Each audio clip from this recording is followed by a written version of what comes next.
Hello, ladies and gentlemen, this is Rune Snow, and today we'll be doing Let's Talk Legendary. And today we'll be talking about Ojer Pakpatiq. So, Ojer Pakpatiq is a legendary god from the plane of Ixalan. Pakpatiq is the Ojer-Taq god who is the god of time, and it is considered one of the deep gods from Ixalan's core. According to the people's belief, he is the second highest ranked god right after Ojer-Taq. Pakpatiq is actually a winged serpent, as you can see by the picture, and not human like. People revere him as he is very loyal to Taq. People of his worship are very esoteric, but the rituals that they are done are very precise in what they do. Pakpatiq is also associated with many aspects of the Ojer-Taq, especially with water, sailors, fisherfolk, also such aspects of life as builders, scholars, scientists, and even spellcasters. As Pakpatiq is associated with so much in these people's lives, his temples are actually also combined with schools, making them very large in size, and that is all the information we have about the god at this time. So there's not many cards. This one is because it's a flip card. We got the Pakpatiq Deepest Epoch. It says, when it dies, return to the battlefield, tap transform under owner's control with 3 time counters. So pay 1, remove a time counter from temple cycle time. So for 2, it says transfer cycle time activated when it has no time counters on it. So it's kind of just a flip, but whenever you cast an instant resources spell from your hand, it gains rebound. That's the whole point of this whole guard card.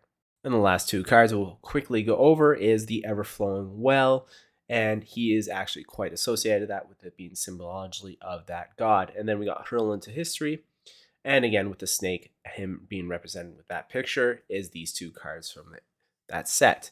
And then that's all the cards we have. This is a very quick video, and I hope you guys have a good day and a good evening. Hello, ladies and gentlemen, this is Rune. So today we'll be doing Let's Talk Legendary. Today we'll be talking about Ojer-Taq. So Ojer-Taq is a legendary god from the plane of Ixalan, and I was asked many people this is how it's pronounced. So Ojer is an Ojer-Taq god of civilization, and is considered one of the deep gods, which is quite often associated with Chimel, which we'll get into later.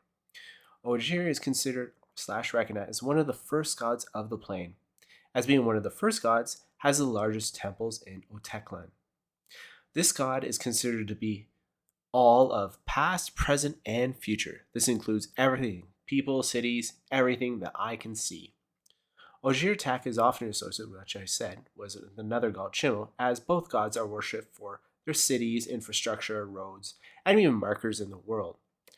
Ojer-Taq is often portrayed or described as a tall humanoid figure with layers of faces. Typically, it wears a long white robe with kupi. The QP are braided, which show important parts of the plane, so important events. So if there was a flood, it would probably be braided. As Ojer-Taq wears such items, so do the followers of this god, and even wear tattoos to show their faith. As Ojer-Taq has 3 faces, also has a name known as 3 Ages of a Man, or Triple Death, or even Death and Rebirth. The 3 faces also represent the beginning of life, the middle, and finally the end. But that's all, surprisingly, all the information we have on this god right now. And let's just go over some cards. So, as you know, Ojer-Taq is, represented in this card. You've seen throughout the video. It basically talks about the tokens, and you create 3 times as much. And if it dies, return it to the land that is flipped on the right side, where is if you attacked with 3 creatures, you may flip it, reverse the flip. And the next 2 cards is basically another flip card. It's got the Eye of Ojer-Taq, which says add 1 man recolor. Then you can flip it to Apex Observatory, or choose a card type shared among 2 exile cards used to craft it. The next spell you cast this turn of chosen type can be cast without its cost. And it says, though they had never left the core, the Ojer-Taq knew the stars. And then we have the Enigma Jewel and Locus of the Enlightenment, another flip card. So there's really just 3 cards that Ojer-Taq is quoted, referred to, or represented in. And, this is a legend artifact, which costs 1, enters the battlefield, tap, add 2 colors, spend this only to activated abilities. And eventually you'll flip it over, and those exiled cards you can use to craft it may activate each of those abilities once per turn. Whenever you activate an ability that is an amount of ability, copy it. Choose new targets, obviously. So that's all the little information on Ojer-Taq at the moment. So I hope you guys have a good day and a good evening. Hello, ladies and gentlemen, this is Rune Snow. Today we'll be doing Let's Talk Legendary, and today we'll be talking about the infamous Polukranos. So Polukranos is actually a Phyrexian Hydra that is a zombie. The Hydra is from the plane of Theros, who also goes by the name of World Eater. It is a mortal manifestation of a Hydra that shows up as a herald of terrible times. It actually didn't come to the plane, to Theros, until the battle between gods Heliod and Porphyrios had happened. Then it was eventually sealed under the Nisan forest by the Heliod and Neela after the battle. When the planeswalker Elspeth had revisited the plane Theros, the god Heliod made her the ultimate prize, his champion. As a result of Heliod doing so, tasked Elspeth to destroy the Hydra. Elspeth was able to defeat Polukranos with a sword spear God sent. This weapon was actually crafted by Heliod. When Polukranos had died, it went to the underworld, but sadly escaped during the War of the Gods. Also, Polukranos escaped during New Phyrexia's invasion of the multiverse as well, where it would be continued to devour everything. He was completed by the Alabaster Host. And that is actually all the information we have at this Hydra for the moment. So Polukranos is actually represented in a few cards, believe it or not. And this one is kind of a flip card. So we got the Reborn, which makes it a 4/5, and then it does say, freed from the underworld, the World Eater resumed his endless feast with reckless enthusiasm.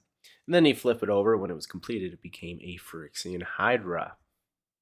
And this card you've seen throughout the video is from Theros Beyond Death, and it is basically comes in with 6+1/+1 counters, or it can become with Escape with 12+1/+1 counters. And I really like the picture of this card for Polukranos. And the one card that started all is Theros is, well, 4 for the 5/5. It's a legendary creature Hydra as well, and it has monstrosities. It's, again, another great card, as they never really emphasized Hydras until this point. I feel like this is a really good legendary creature. And believe it or not, it made this type of series. There it is, just basically in the background. There's no information. It's just having a little fun with the Gallery of Legends. And that is all the information and all the cards that are associated with it at the time of this video. And I hope you guys have a good day and a good evening.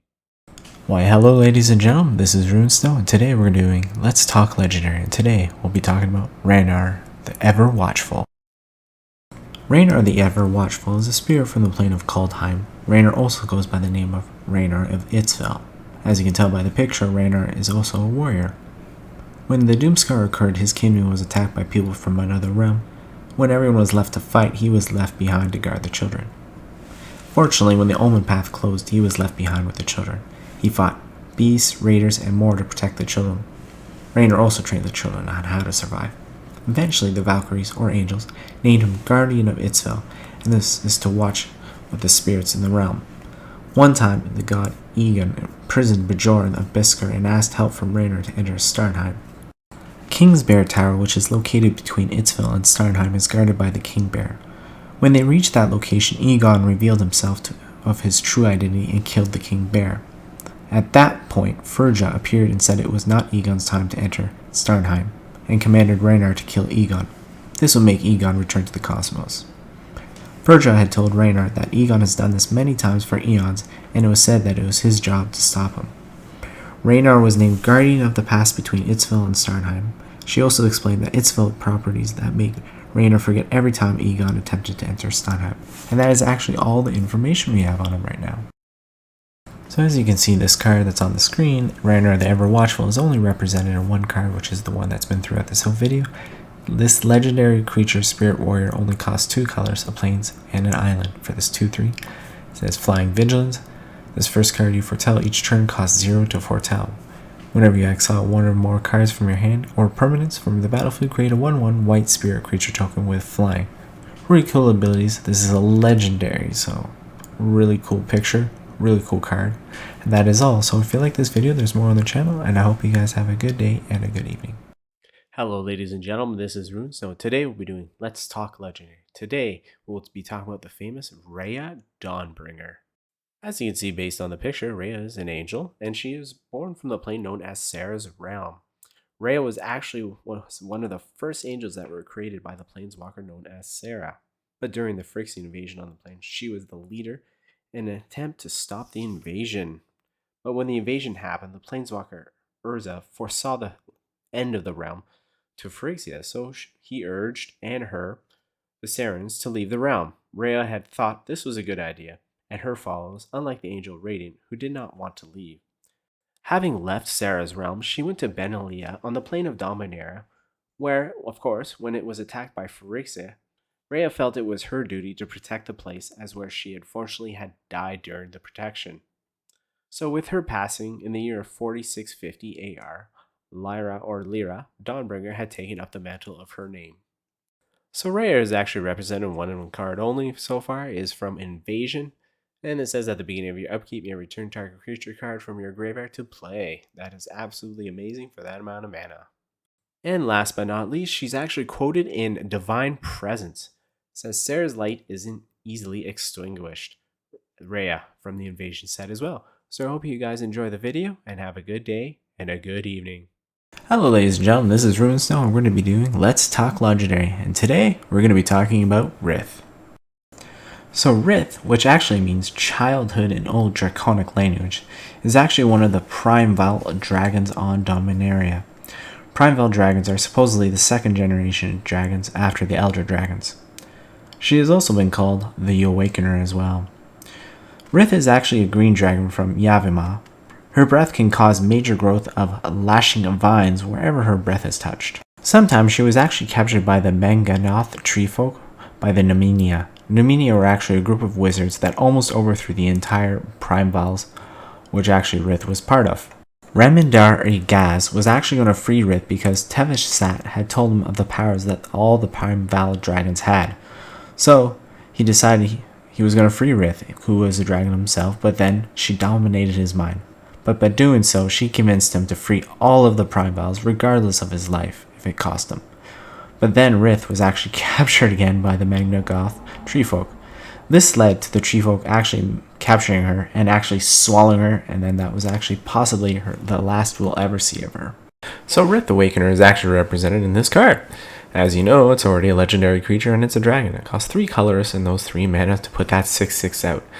Well, its ability is actually really cool. It could be tied into its green breath, where it would show green lashing vines with its breath. It says, when it deals combat damage to a player, you may pay 2 colors and a forest. If you do, choose a color, then put a 1/1 green sapperling creature token onto the battlefield for each permanent of that color. So again, I'm just 100% guessing that is associated with it, the breath it does. If it does, that's a really good coincidence that it does that. So there are 3 cards that she is associated with. As you can see, the first one is Rith's Attendant. And it says on the bottom, Rith is the claw of the Ur-Dragon, scattering seeds of devastation. Again, if you read the storyline, that's 100% true, and it goes with the red, green, white mana that everything is associated with too.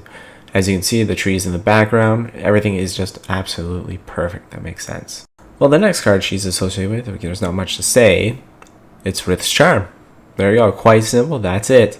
And it goes to putting the green sapling creature tokens onto the battlefield. Again, I said before, it might be associated with her breath, but other than that, that's all for this card. And the last card she's associated with is Rith's Grove. There it is, the red, green, white mana, we've seen the previous 2 cards, and it's a land. So basically, this is where she is located. So that's it. So let's move on to what she's actually depicted in. So I really love this card that she's depicted in. It's called Insolence. And it says, sacrificing the mortal dragons to satisfy your immortal hunger ends here. Daragast to Rith. Well, absolutely perfect, because if you're listening, this is perfectly tied to the storyline. The card, everything, it is absolutely perfect. So let's move on to the last card that she's depicted in. So the last card she's represented is Primeval's Glorious Rebirth. And it says, centuries ago, 5 dragons conquered death to rule the living. Again, this is associated with the storyline. I know it just sounds like a broken record, but every card that's been associated, depicted, everything is related to actually the storyline, which is really cool. I really like this picture. It's a really cool artwork, and this legendary sorcery card is really good if you can pull it off. But that is all the information we have on Rith at the moment, so I hope you guys have a good day and a good evening. Hello ladies and gentlemen, this is Runesnow. Today we'll be doing Let's Talk Legendary. Today we'll be talking about the Mana Rig. So the Mana Rig is actually a structure that was built by the Thrun on the plain of Dominaria. This is basically a metal structure that is the size of a small city. It is perched on Shiv on the cliff's edge. This was created by people known as Thrun. As mentioned, the rig was created to create huge crystals that were batteries known as Power Stones. The Mana Rig also produced Thrun metal, which people say were indestructible. During the time of Thrun, there had been another Mana Rig, at Halcon, which was actually eventually destroyed. The mana rig was actually a prototype of producing goods. Urza discovered the rig during the event known as Urza's Legacy. When it was discovered, he was able to get the Vishaniel and Goblin to work together to work on the mana rig. He used such devices on the rig to create metal for the skyship Weatherlight. During the Phyrexian invasion on Dominaria, Yawgmoth's minions had attempted to destroy the mana rig. But surprisingly to the minions, and even Urza, the mana rig actually detached itself and defended itself. It was a planeswalker Johora who had previously installed guns on it that would shoot huge amounts of lava. The result of this that Urza was able to continue to make power stones with the Thran metal with Johora. Teferi was actually able to phase them out of time, which was the result of the storyline known as the Time Spiral when they were returning. The mana rig was very important during the second Phyrexian invasion as well. During the invasion, Sheoldred's minions were able to overrun the mana rig, and Johora had no choice but to initiate the self-destruct. The new coalition, who used this as the home base of operations, had lost everything, and the Phyrexian had accomplished what they were set out to do. The Silex was neutralized, the mana rig was destroyed, and Karn was captured. After the destruction of the mana rig, some power stones were actually able to be recovered, and that is all the information we have on the mana rig at the moment. So the mana rig was actually represented in 1-1 card only, and it took till 2022 to actually get a card for the mana rig. Basically says whenever you cast a multicolored spell, create a tap power token. Pay 3x, look at the top X cards of your library, put up to 2 of them into your hand and the rest in the bottom of your library in random order. The only card that really is kind of cool because it does cost 3 to get those power stones. So the mana rig is actually depicted in many cards throughout all the Magic world. And this one from Beaner's Sega, and look at the back of the Acidic Soil card there's the mana rig just in the background. So that's really cool. Then we have another card from the Urza's block is Impending Disasters. And well, there's the gun shooting out lava, and those are the 2 goblins and the Vishanio working together. It's really cool. And the saying is, the goblins are in charge of maintenance. Why not set it on fire now and call it a day? Next we have is Bend or Break from Invasion. And that is probably one of the clearest pictures of the mana rig. I really think this card is cool because it can show how can it detach from its main source. Then there's actually not much more to this card, but it's really cool that they have the mana rig in a basic land card from the Dominaria United. And there's not, like I said, it's just really cool that it's a land. There's nothing more, nothing special. Then we have another great card from the Urza Lega series, is Defense Grid. And that's quite a clear picture of the mana rig. And there's not much more to say at that. The saying is, we've managed to keep the goblins in their assigned areas, but there's little we can do about the smell. And the last card is from the Invasion series, Scorching Lava, and I really like how this is tied into the story, because there's the mana rig shooting out lava. Now we'll just go over some cards that the mana rig is actually referred to. So being the subtext, most likely the first one being Crawl Space. The goblins did not understand their attraction to the mana rig. They simply knew it was where they belonged. Next we have is Shiv and Rith from Dominaria United, and this bottom says, the boiling seas around Shiv provided a welcome layer of protection for the reclaimed mana rig. Next card we have is Goblin Picker, and well, the saying says, countless generations of Shivan goblins have worked on the mana rig, giving them an unparalleled eye for useful relics. And there he is picking through all the relics, so that's a really cool card and picture that is, again, tied with a mana rig. Next card we have is Thran Lens, and it's from the Urza series, which seems to be from the Dominaria United and Urza's series, very popular. And the saying in the card goes, every device in the rig is evidence of Thran enlightenment. All mana was the same to them, whether from rock or water, growth or decay. Can you imagine such unity of vision? Next card we have is Meltdown. Catastrophes happen so often at the mana rig that the Vishino language had a special word to describe them. And last but not least on the entire video is, we got the Grappler. It says, they've returned for the mana rig, but it no longer belongs to them. So I hope you enjoyed the video, and this is all the information the cards related to the mana rig at the time of this video. So I hope you guys have a good day and a good evening. Hello ladies and gentlemen, this is Runesnow. Today we'll be talking about the Peregrine Dynamo. So there is actually very little to none information on the Peregrine Dynamo, but as you can see in the picture, the Peregrine is actually a construct from the plane of Dominaria. The Peregrine is actually a centuries-old mechanical soldier from Urza's time, as this was created with Thran technology, and Thran technology can last a lifetime. The planeswalker actually Johora had discovered the ancient construct roaming the countryside. She witnessed the construct telling wildlife, "Do not be alarmed." Seeing this, Johora actually took the Peregrine and to follow her orders after a few artificer tricks. And that's, believe it or not, all the information we have on this legendary artifact creature. And there's nothing too special about this artifact, which is only represented in one card and one card only. You've seen this video. It has a 1/5 haste and copy activate or triggered ability from another legendary source that's not a commander. And that's about it. It's not a very good card, but an interesting picture either way. So I hope you guys have a good day and a good evening. Hello ladies and gentlemen, this is Runestone. Today we'll be doing Let's Talk Legendary. And today we'll be talking about the Reality Chip. So the Reality Chip was actually created by several people, such as Tamashi, Tezzeret, and the Sabia Futurists on the plane of Kamigawa. The Reality Chip, which is a legendary artifact, creature, equipment, jellyfish, is actually an illegal bio-enhancement artifact. It can be used to influence reality. This artifact that can fit in the palm of your hand is made of metal. This artifact is dangerous to many planes. It is said that the multiple kami were actually sacrificed creating such an object. It can enhance someone with the Planeswalker Spark, such as the Planeswalker the Wanderer. The first prototype for the chip was actually developed by Tezzeret, tried to use it to control the kami Kaduya, which of course didn't properly work, resulting in the Planeswalking ability to not actually be very reliable. Kato Suzuki, who discovered the blueprint on time, worked with Tamayo to get the Reality Chip to help stabilize the Planeswalker Spark. The plan was actually not working at all, and they were actually being attacked by the Reckoners and Jin, barely escaping with their lives.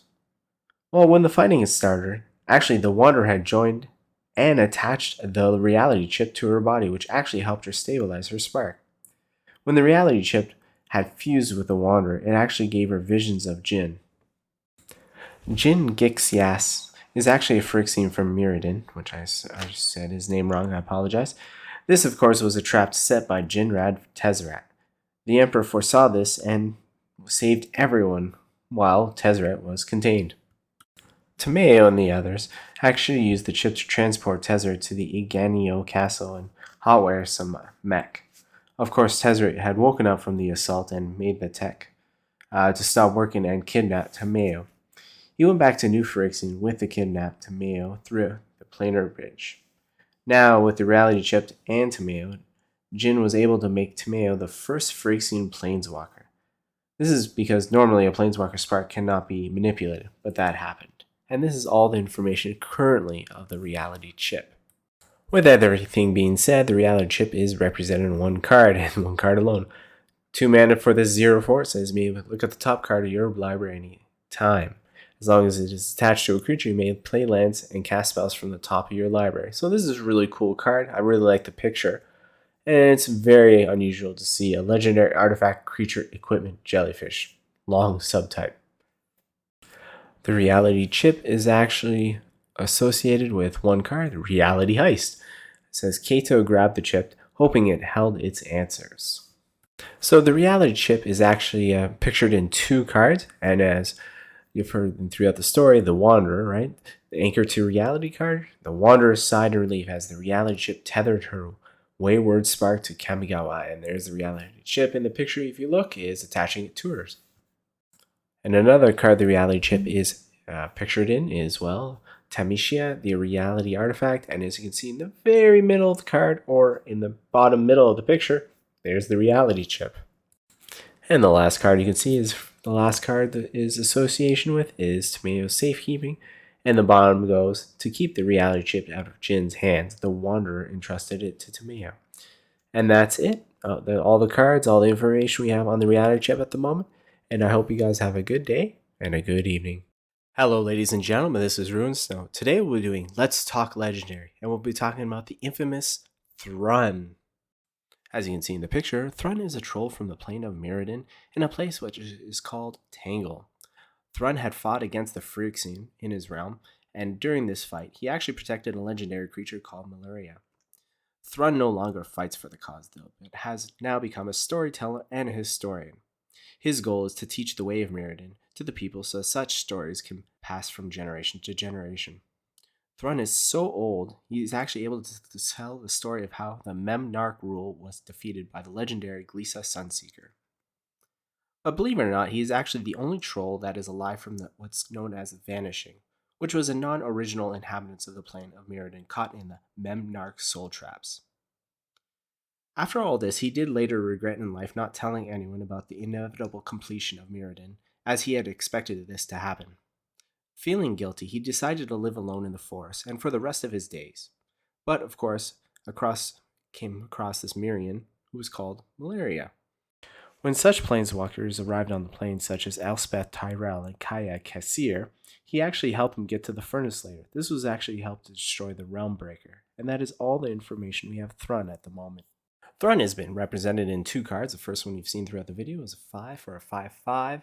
And, well, it's a troll shaman, can't be countered, trample, and just dispels your opponent's control of abilities and non-green sources your opponent's control. Can't be the target of it, as long as it's turn. It also has indestructible. Wow, that's pretty good, I say so.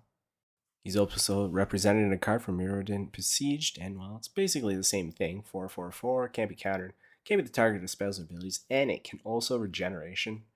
And it's a cool picture, I think so. He's depicted in 3 cards, the first one being, well, from Mirrodin.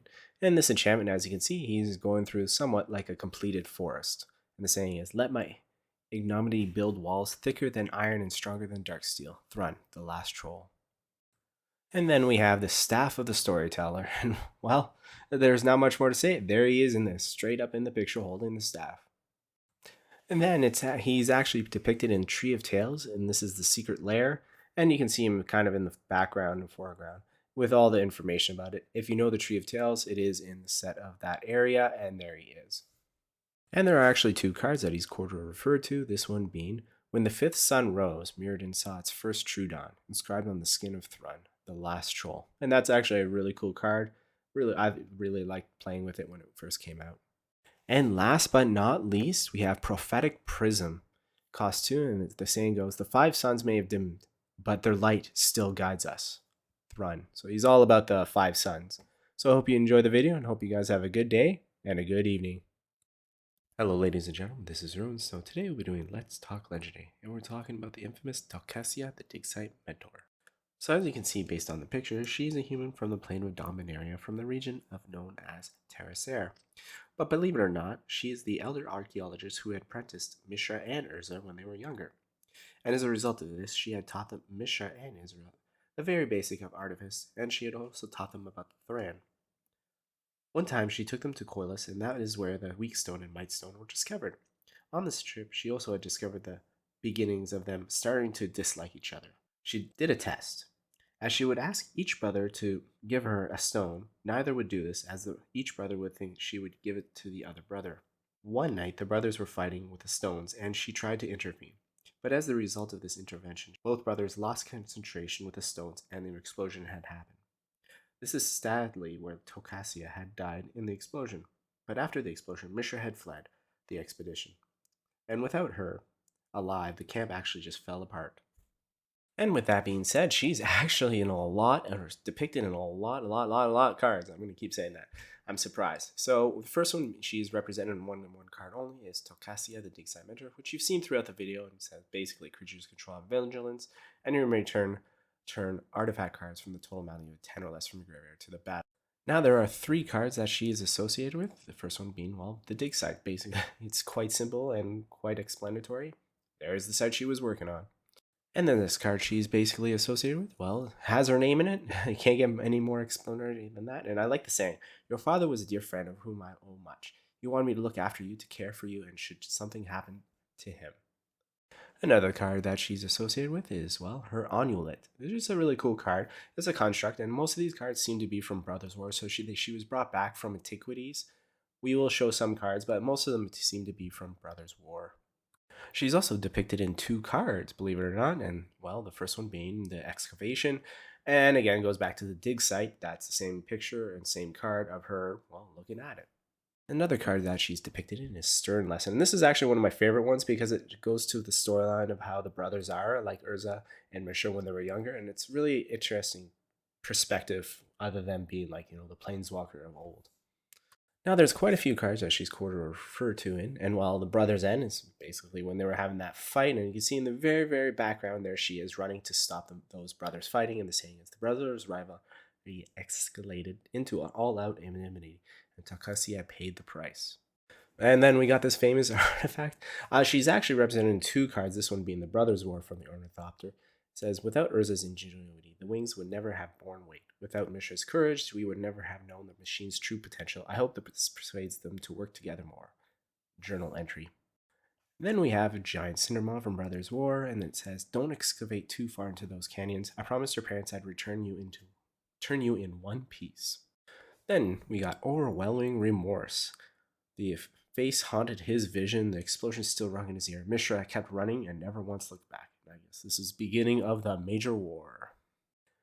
And then we got finally a card from Antiquities. It's a Grapeshot Catapult. And the saying goes, for years the scholars debated whether these were Urza's or Mishra's creations. Recent research suggests that they were invented by the brothers' original master, Tocasia, and that both used these devices. And then we got something really cool from Time Spiral. It's Primal Plasma. It says, she brushed the gears of the cogs of the table. There, before 2 wide-eyed brothers, there she began a lesson on raw elemental magic with them. So it's really cool with the storyline. I think this is interesting how they progress this. Then we have Loran, the disciple of history. It says, Urza and Mishra may have been Tocasia's most famous students, but Loran was the true heir to her legacy. And there we go, to get the dig site again in the background or foreground.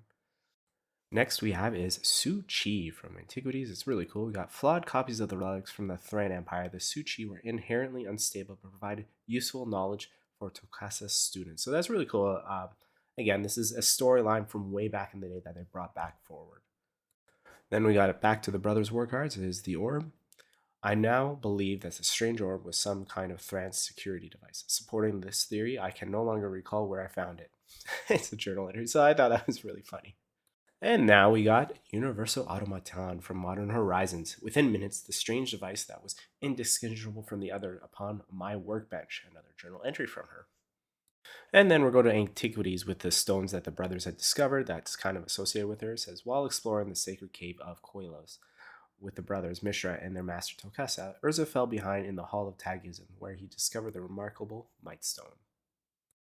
Then we have Urza's factory, but actually from Time Spiral, believe it or not. Though their ideals are leagues apart, Urza and Mishra creations have surprising harmony with one another. Or another entry from her. That's so really cool because it is kind of a good perspective. Then we have a very famous and expensive card. We got Mishra's Workshop. Though he eventually came to despise Tocasia, Mishra listened well to her lessons on clarity of purpose. Unlike his brother, he focused his mind on a single goal. Next, we have a really cool card. It's Urza's Tower. And basically, all it says is Urza always put Tocasia's lessons on the resource gathering to the effective use. Next, we have on the list is Onulet. An early inspiration for Urza, Tocasia's amulets contain magical essences that could be cannibalized after they stopped functioning. Now we have an interesting card. It's from Urza's Workshop. It says, Urza eventually came to understand Tocasia's lessons on clarity of purpose. Perfection became his goal, and all other matters fell away into its pursuit. There we go. As I said earlier, we got the Antiquities Ornithopter. And well, many scholars believe that these creatures were the result of Urza's first attempt of mechanical life, perhaps created in his early days as an apprentice to Tocasia. So we got 2 little perspectives on that. That's really interesting. And the last card out of all of this is Weak Stone, again with the other stones that were discovered. During the brothers' childhood, Tocasia took them to explore the sacred cave of Koilos. There, in the Hall of Tagism, Mishra discovered the mysterious Weak Stone. And that is currently all the information we have on her. Surprisingly, she's associated with a lot of cards and depicted in. And I hope you guys have a good day and a good evening.